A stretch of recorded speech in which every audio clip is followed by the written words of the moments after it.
Contohnya yang sekarang untuk jadi anggota DPR itu biayanya miliaran. Di Jawa Timur. Untuk menghilangkan politik uang misalnya, gaji DPR itu memang harus dipangkas habis.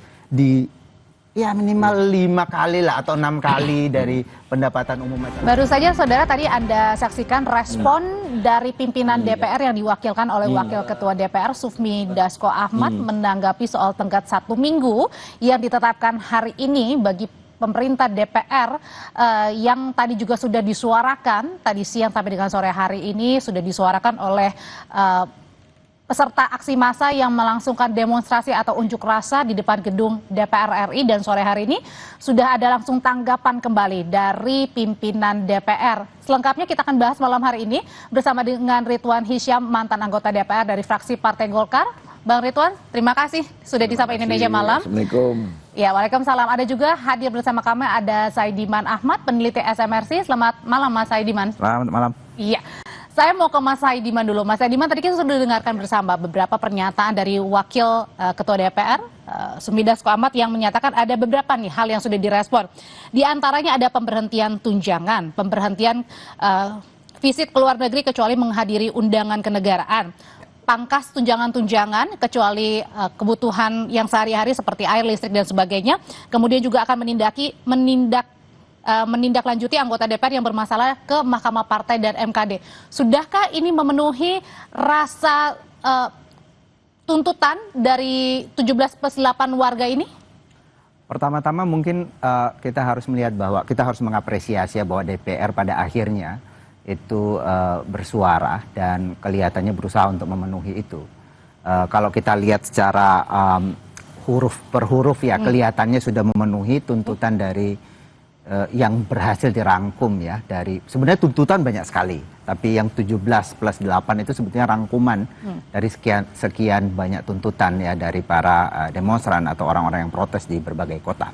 Dan menurut saya kalau kita lihat dari 17 itu kelihatannya sebagian besar sudah berhasil dipenuhi oleh DPR kali ini, tetapi yang dipenuhi ini adalah bagiannya DPR.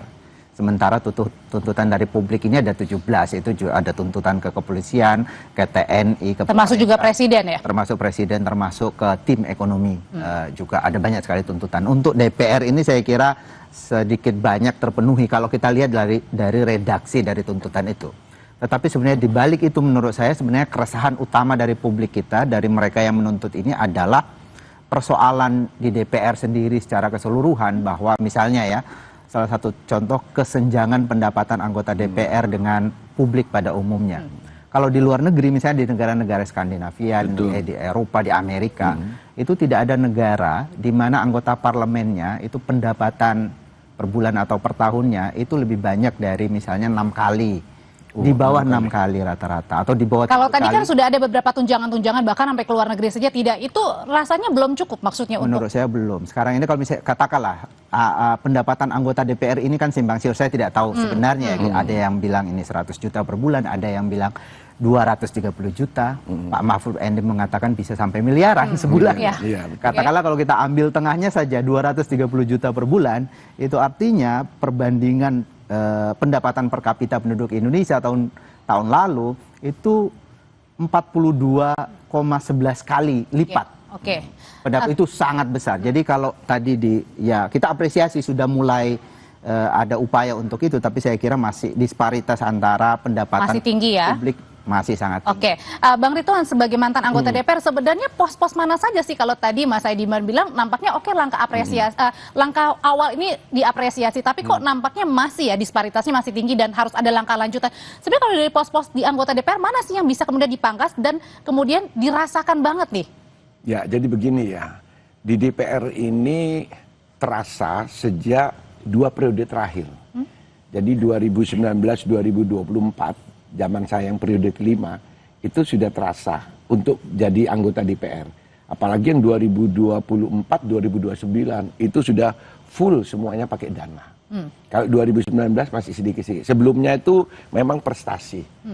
Contohnya apa nih Bang, biar kita bisa lebih konkret lagi? Contohnya yang sekarang untuk jadi anggota DPR itu biayanya miliaran. Di Jawa Timur itu sampai minimal 10 sampai 15 miliar. Ada yang datang ke saya terpilih Bang, aku habis 30 miliar, Bang, tolong Bang, aku dijaga Bang, itu harus kembaliin. Sampai ada yang ngaku datang ke saya. Nah, seperti itu. Artinya, begitu dia masuk, dia harus kembalikan kan duit itu kan. Apakah itu duitnya pribadi ataukah dipakai duitnya orang. Yang memang nanti begitu dia jadi, harus dia dikembalikan gitu maksudnya? Dikembalikan atau dia jadi alat. Oh, jadi alat untuk supaya yang membackup ini bisa dapat keuntungan dari anggota DPR yang sudah ada. Itulah posisi DPR sekarang. Nah, sehingga saya memang pada waktu kita wawancara yang lalu, yang harus direformasi ini adalah partai politik. Bukan DPR-nya. DPR ini adalah cuman alat. Dia cuman bukan sebab akibat dia. Tapi asalnya itu dari partai politik. Nah, partai politik inilah yang harus mengambil anggota DPR yang betul-betul memenuhi persyaratan untuk menjadi anggota DPR. Karena di DPR itu bukan orang cari kerjaan. Dia adalah pengabdian. Di zaman saya, Orde Baru tahun 97, untuk bisa jadi anggota DPR itu prosesnya panjang. Artinya adalah ketika tadi mengeluarkan yang sangat banyak sekali ketika harus dia kembalikan. Harus dikembalikan dan akhirnya memikirkan untuk kepentingan sendiri. Dan ketika sudah dapat juga akhirnya... Saya buka sekarang ya. Nah, ini tolong mohon maaf ini junior-junior saya. Terutama saya minta Ami Said. Ami Said ini adalah tetangga saya di Madura, di Sumeneb. Itu adalah ketua panitia anggaran periode lalu dan periode sekarang. Ami Said harus ikhlas. Harus kembalikanlah fungsi DPR ini. Jangan ikutin anggota-anggota DPR yang mau kembalikan duit itu. Karena kuncinya di panitia anggaran. Kalau panitia anggaran bisa mengkat semuanya, selesai. Tidak ada tadi yang dibilang ke apa namanya? Disparitas. Disparitas yang tinggi. Satu, oke, tadi sepakat. Pimpinan DPR sudah bilang tunjangan luar negeri sudah dihapus, kecuali untuk kenegaraan. Oke, itu. Yang kedua adalah dalam negeri. Lebih gila. Lebih besar dari tunjangan luar negeri. Apanya nih Bang? Loh, tunjangan operasionalnya. Jadi ya saya bilang ya, setiap anggota DPR, satu orang anggota DPR itu fungsinya satu sebagai anggota komisi. Di komisi itu ada program. Programnya itu ada kunjungan. Programnya ada kunjungan di dalam rangka fungsi pengawasan. Oke, kita percepat aja Bang. Kalau misalnya terus dalam kunjungan itu berapa Bang? Kalau udah ada porsinya nggak? Sekian? Ada. Sekian juta anggarannya. Juta, SPJ. ratusan, puluhan? Enggak, 1 juta. Tapi beberapa kali. 1 bulan bisa 4 kali. Jadi kalau anggarannya 40 juta, 160 juta. Nah, satu fungsi pertama sebagai anggota komisi. Kedua sebagai anggota badan. Karena di DPR itu kan ada komisi, ada badan. Nah, namanya alat kelengkapan dewan AKD. Ini juga dia berfungsi, ada anggaran di sini. Nah, sebagai badan, dia harus turun ke bawah juga mengambil anggaran. Terus ada fungsi kalau dia masuk di dalam pansus-pansus, ada anggaran. Artinya setiap anggota DPR 7 hari itu kurang untuk menghabiskan anggaran tadi. Sehingga kapan dia mau bekerja untuk legislatifnya, legislator sebagai membuat undang-undang. Makanya tadi berapa itu? Undang-undang di prolegnas sudah 45, baru 2 apa 3 yang jadi, karena mereka kejar setoran tadi. Ini harus diserap. Dia tidak bisa ngambil gitu saja, harus diserap. Sehingga tidak punya waktu untuk bekerja. Dia cuma kerja sehari, yaitu setiap hari Selasa harus nggak boleh. Dan pada saat turun ke dapil atau ke warga ya, ke daerah begitu, artinya harus diserap, harus dikeluarkan ini harus dana yang dananya. Dan itu bisa dipertanggungjawabkan caranya? Ya, itu teknis ya. Saya tidak masuk sampai teknis itu. Tetapi yang bermasalah juga adalah antara eksekutif sama legislatif berbeda pertanggungjawabannya. Kalau di eksekutif itu aslinya itu adalah berdasarkan data, yaitu namanya apa? Epcos. Di DPR langsam, mama 40 juta, tidak perlu dia buat perincian-perincian. Yang penting 40 juta kamu sudah turun, ya sudah selesai. Oh, tidak ada pertanggungjawaban untuk kemana-kemana, untuk apa begitu? Tidak ada.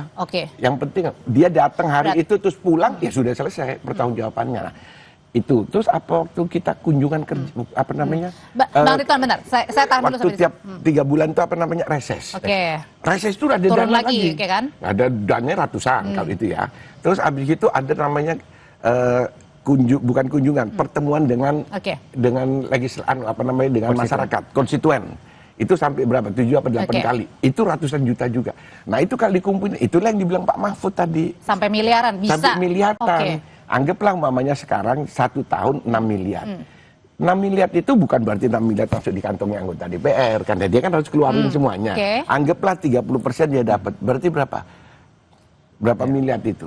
Nah, itulah berarti yang dia dapatkan, ditambah tadi yang katanya ada 100, ada 200, itu saya tidak etis kalau membuka Bang itu. Ridwan, kalau gitu berikutnya ke Mas Ediman. Kalau gitu dengan yang dijelaskan tadi dari Bang Ridwan, itu saja masih yang tadi pada saat turun ke dapil-dapil, ke daerah-daerah ya, belum yang lain-lainnya, tunjangan yang lainnya. Berarti kalau dalam salah satu tuntutan 17+8 ini adalah publikasikan transparansi anggaran termasuk gaji, tunjangan, rumah, fasilitas DPR. Artinya itu yang publik mau, yang benar-benar bukan hanya sekedar tadi ya, bahwa akan mengurangi, membatalkan, tetapi benar-benar spesifik begitu. Ya, saya kira iya. Ya, tadi Bang Ridwan menyatakan bahwa untuk menjadi anggota dewan sekarang harus mengeluarkan sekian puluh miliar.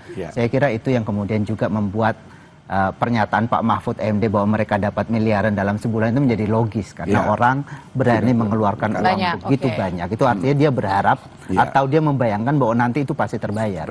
Ini yang berbeda dengan negara-negara Eropa misalnya atau negara-negara maju di mana pendapatan anggota DPR itu hampir sama dengan pendapatan umumnya publik. Jadi ketika mereka mau masuk anggota DPR, mereka tidak berharap bahwa mereka akan kaya raya dari situ. Karena itu politik uang menjadi kecil. Jadi sebetulnya bukan mestinya yang kita balik ya, bukan karena dia mengeluarkan banyak uang, lalu dia berharap di sana banyak, tapi justru untuk menghilangkan politik uang misalnya, gaji DPR itu memang harus dipangkas habis, ya minimal 5 kali lah atau 6 kali dari pendapatan umum masyarakat Indonesia, sehingga yang masuk ke sana. Berapa sih sekarang? Kalau Jakarta 5-an lah, atau 5 lah. Ya, pendapatan per kapita masyarakat Indonesia 5 ribuan 5.000 dolar. 5.000 dolar berarti berapa per bulan? Katakanlah taruh 4-5 juta atau 4-5 juta. Ya, itulah Bang. Nah, kalau umpama sekarang anggap aja 100 juta. Kalau yang resmi itu 50 juta sudah dibuka lah. Di mana-mana kan tidak ada kan yang ini kan. Terus ada tunjangan-tunjangan, anggap 50 lagi 100. 100 kali 50 itu sudah 20 kali lipat itu kan. Nah, maunya itu yang tertinggi, masih sangat tinggi itu sebenarnya. 20 kali lipat. Kalau kita lihat rata-rata mestinya kan anggota DPR ini adalah representasi publik. Ia harus mendengarkan suara publik. Kalau kemudian menurut penelitian sekarang 60% anggota dewan kita sekarang itu adalah pengusaha. Jadi pengusaha masuk ke situ buat apa gitu loh. Loh, saya dulu pengusaha, saya itu ketua umum itu, ketua real estate, tapi saya tidak cari duit di situ. Iya, maksudnya. Tapi ini budaya itu terbentuk karena memang di DPR itu orang bisa mendapatkan uang banyak gitu ya. Artinya adalah kesempatan untuk ladangnya begitu. Karena dia punya hak yang namanya hak budgeter. Jadi namanya eksekutif itu kalau masukkan proyek dibanding anggaran sana ada hitung-hitungan. Ini tak dok, tapi berapa setorannya? Kayak gitu-gitulah. Nah, makanya saya bilang panitia anggaran harus ditertibkan. Ami Said harus berani menertibkan para anggotanya semuanya. Tidak ada sudah yang di depan 10%, di depan 7% baru didok. Itu harus kita hilangkan. Kalau kita memang betul-betul mau memenuhi tuntutan rakyat, masyarakat. Makanya saya bilang bahwa harus direformasi DPR ini. Pertanyaan berikutnya adalah kalau gitu yang akan dijawab oleh Bapak-Bapak dengan tadi yang sudah disampaikan oleh pimpinan DPR, apakah kembali lagi saya tanyakan, menjawab keresahan publik, keinginan publik, atau belum nih? Usai jeda ya, nanti kita tetap bersama kami di Sapa Indonesia Malam. Oke, jadi kalau kita lihat dari tuntutannya 17+8 kan Mas Ediman ada tuntutannya jangka pendek yang artinya harus segera diselesaikan dalam waktu 5 hari, tenggatnya hari ini. Ada juga waktunya 1 tahun ya yang reformasi besar-besaran. Jadi pertanyaannya kalau tadi sudah disampaikan oleh pimpinan DPR, ini sudah memuaskan benar-benar rasa keinginan dari publik begitu yang diwakilkan 17+8? Ya, setidaknya ada respon yang cepat ya dari DPR atau memenuhi tenggat waktu yang disampaikan oleh para demonstran. Menurut saya yaitu tadi ya ini jangka pendek, tetapi sebenarnya yang dituntut oleh publik itu atau gerakan massa sekarang ini kan sebenarnya adalah akumulasi dari kekecewaan yang terus-menerus terjadi pada pemerintah, termasuk pada DPR. Sekarang ini arahnya paling banyak ke DPR, tapi ini sebenarnya kekecewaan publik. Mulai dari pelemahan KPK, ada proses Omnibus Law yang tidak transparan, terlalu cepat gitu ya, ada macam-macam ya, termasuk penyelenggaraan negara yang tidak konsisten. Satu sisi ada efisiensi, tapi di sisi yang lain DPR mau dinaikkan. Jadi itu seperti bermain-main gitu ya, seolah-olah publik ini disepelekan gitu. Jadi menurut saya ini adalah akumulasi kekecewaan dan sangat penting bagi lembaga seperti yang disorot seperti DPR untuk menjawab itu secara cepat dan itu sudah dilakukan. Tetapi yang diinginkan publik sebetulnya adalah reformasi yang menyeluruh yang besar-besaran gitu karena ada persoalan yang sangat krusial misalnya tadi isu mengenai jual beli suara, bagaimana perilaku anggota DPR dan terutama ini saya melihat bahwa tumpahnya atau meletusnya bisul kemarahan publik ini salah satunya menurut saya disebabkan oleh DPR dan juga partai-partai politik yang sama sekali tidak menyuarakan suara kritis dari publik. Karena semua partai bergabung dalam pemerintahan. Bayangkan tidak ada satupun partai hari ini yang mencoba mengkritisi pemerintah, yang mencoba bersuara lain atas apa yang dilakukan oleh pemerintah dan banyak sekali persoalan kan. Dan yang menyikapi situasi saat ini juga hanya beberapa segelintir orang yang susah sekali untuk kita tanyakan kan? Betul. Dari partai politik ya susah sekali seperti Bang Ridwan misalnya. Termasuk dari masyarakat sipil yang besar, artinya NU, apa nih, Mas? Muhammadiyah. Jadi kanal-kanal untuk mengkritisi pemerintah, untuk muncul sebagai oposan atau penyeimbang pemerintah itu tidak ada. Sehingga ini yang membuat publik ya marah gitu. Kok suara saya yang kritis, kok tidak boleh orang berbeda dengan pemerintah. Tidak ada yang mewakili kami, karena itu kemudian turun. Jadi ada situasi yang sangat berat untuk publik termasuk untuk demokrasi kita. Termasuk ke PDI Perjuangan. PDI Perjuangan kan misalnya sebelumnya dianggap sebagai mungkin akan mewakili publik oposisi, yang oposisi. Tapi kemudian Ibu Mega datang mengatakan bahwa sistem presidensial tidak mengenal oposisi. Itu sangat mengecewakan gitu. Kalau sistem presidensial tidak mengenal oposisi, apa kabar Amerika Serikat? Itu selalu ada oposisi di sana gitu.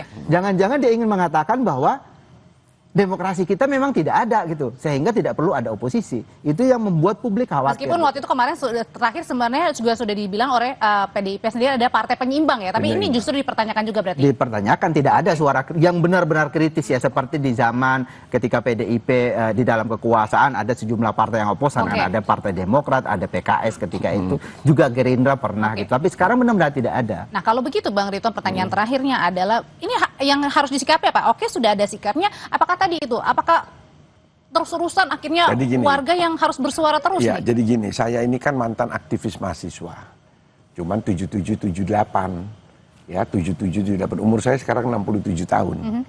Saya itu demonstran di Jawa Timur dari ITS 778 melawan Soeharto, kuat-kuatnya. Bayangin Soeharto 778 kan kuat-kuatnya. Kalau Pak Prabowo ini kan baru 10 bulan, ini sudah periode keduanya. Kita lawan waktu itu pemerintah 778. Tapi perubahan itu dilakukan oleh Pak Harto. Nah sehingga suara mahasiswa yang 17 tadi, saya kasih tahu adik-adik mahasiswa, tidak mungkin akan terjadi dalam waktu yang singkat. Karena negara kita adalah negara hukum, ada proses. Jadi itu semua diproses. Yang penting datang pimpinan DPR itu semua taken semua, apa dia tanda tangan akan terjadi dan dikawal proses perubahannya. Karena tidak mungkin tidak dilakukan perubahan. Nah, anggota DPR sudahlah, tidak usah turun-turun ke bawah. Untuk apa turun-turun ke bawah? Cuman main-main aja. Kerja di DPR, di gedung DPR itu kerja di situ. Karena sekarang anak muda yang mengawasi ya, termasuk di mana-mana ya, di media sosial juga kan? ya. Transparan. Baik. Jadi tidak usah turun ke bawah. Untuk apa? Kan sudah dipilih. Termasuk membawa program Indonesia Pintar. Macam-macam tidak usah serahkan kepada eksekutif semuanya itu. Itu KIP itu saya waktu pimpinan Komisi 10 bikin program KIP itu sama Anies Baswedan waktu itu yang namanya Jadi artinya adalah sudah direspon tapi kemudian juga serahkan kepada eksekutif untuk bekerja karena eksekutif yang bekerja bukan legislatif. Legislatif itu fungsinya 3. Satu, bikin undang-undang. Nah ini kapan nih bikin undang-undangnya? Orang dia jalan terus ke daerah-daerah. Terus yang kedua hak budgeter, dia bikin anggaran. Anggaran itu kan paling 3 bulan 4 bulan dan 3 bulan lah. Agustus presiden sampaikan, Oktober harus selesai. Nah ini harus diselesaikan. Terus satu lagi pengawasan. Nah masa diawasin terus, diikutin terus padahal cuma main-main kan. Nah saya berani ngomong gini bukan karena saya tidak jadi anggota DPR. Saat periode lalu saya anggota DPR, saya bicara kan pernah kita ketemu di dalam podcast. Nah itu. Jadi saya berbicara ini bukan karena saya bukan anggota DPR. Saya selalu berbicara karena saya melalui proses di DPR itu sejak Orde Baru. Saya mengikuti undang-undang sebelum di amandemen. Makanya saya sampaikan kembali kalau kita mau selamatin negara ini kepada Undang-Undang 45, reformasi kedua ditata kembali, kita langsungkan pemilu yang segera untuk menyelesaikan ini semuanya. Terima kasih Bang Ridwan, terima kasih Mas Saidiman.